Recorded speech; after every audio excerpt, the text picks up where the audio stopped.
Ce Ibn Baja était connu en Europe médiévale sous le nom d'Avampas. Selon les informations rapportées par Al-Tifashi, Ibn Baja aurait fusionné dans la Nouba al-Istihlal le chant des chrétiens et la musique du Mashrek, et qui aurait créé un style qui n'existait qu'en Al-Andalus. He leído incluso un artículo tuyo en el que aseguras que el himno de España es andalusí. Sí, ¿Y sí, eso? sí. Y en una de sus nubas aparece una pieza que es idéntica en centones al himno de España.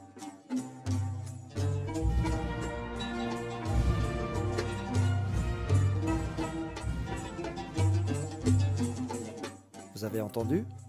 La ressemblance entre ces deux morceaux est frappante.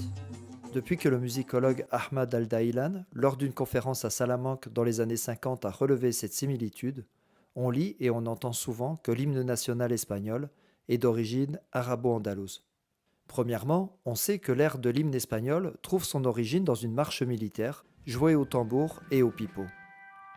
C'est un air martial, appelé la Marcha de Granaderos, la marche des grenadiers, connu depuis 1761. Et cette marche sera, en 1770, choisie par le roi Bourbon Charles III comme musique cérémonielle. Dès lors, on l'appellera la Marcha de Honor. Et parce qu'elle était jouée quand apparaissaient les membres de la famille royale, les Espagnols vont la renommer la Marcha Real, la marche royale. C'est un des plus vieux, sinon le plus vieil hymne national au monde encore utilisé. Mais qui l'a composé? C'est la première chose étonnante. Cet hymne non seulement n'a pas de paroles, mais en plus il n'a pas d'auteur connu. Mais on ne trouve aucune trace de cette histoire, ni dans les archives allemandes, ni dans les archives espagnoles du XVIIIe siècle. Une fois cette légende prussienne écartée, le mystère était resté intact. Intact jusqu'à ce que le débat bascule sur un tout autre terrain au XXIe siècle. C'est le retour en force de l'hypothèse arabo-andalouse. Un professeur de droit et musicien andalou affirme dans une émission de télévision que He leído incluso un artículo tuyo en el que aseguras que el himno de España es andalusí. Sí, ¿Y sí, sí, eso? sí. Y en una de sus nubas aparece una pieza que es idéntica en centones al himno de España.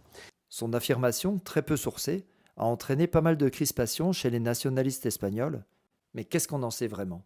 Pour revenir à la science, il fallait une analyse rigoureuse. Et c'est là qu'intervient le travail de Youssef Bousselam. Dans sa thèse de 2022 consacrée à la musique andalouse marocaine Al-Ala, cet ethnomusicologue nous livre une recherche complète et passionnante dans laquelle il consacre un chapitre au sujet de l'hymne espagnol.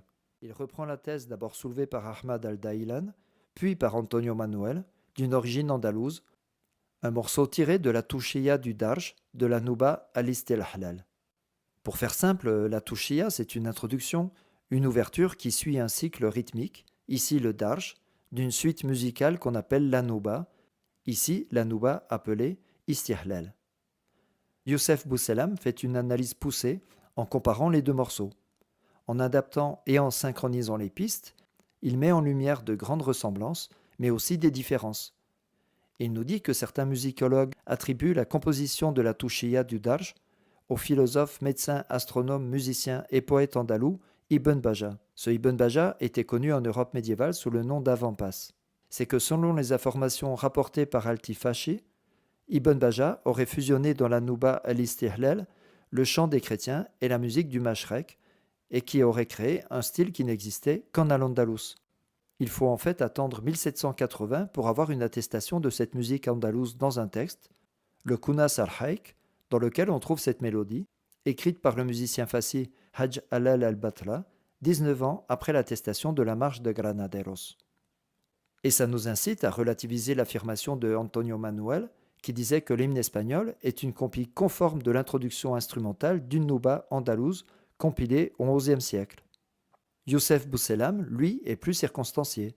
Il écrit « Les conclusions et les hypothèses que l'on peut tirer doivent être formulées avec beaucoup de prudence, d'autant que plusieurs hypothèses sont possibles. Le fait que la version marocaine, très ornementée, peut donner l'impression que c'est la touchia qui s'est inspirée de la marche espagnole, qu'elle a été ainsi enrichie. La possibilité qu'une musique militaire espagnole dans les enclaves du nord du Maroc occupées par l'Espagne depuis plusieurs siècles ait influencé des musiciens marocains. Dans l'état actuel des choses, rien ne nous permet de savoir quelle version a influencé l'autre, ni même si elles se sont effectivement influencées. Toutes ces affirmations participent à ce que Youssef Bousselam appelle la construction euro-marocaine de l'imaginaire andalou. L'hymne espagnol, par son absence de paroles et son origine disputée, est un miroir parfait de l'identité espagnole, une tension constante entre l'héritage européen et l'héritage, souvent affectif, d'Al-Andalus. C'est frustrant peut-être, mais c'est ça qui rend la recherche intéressante.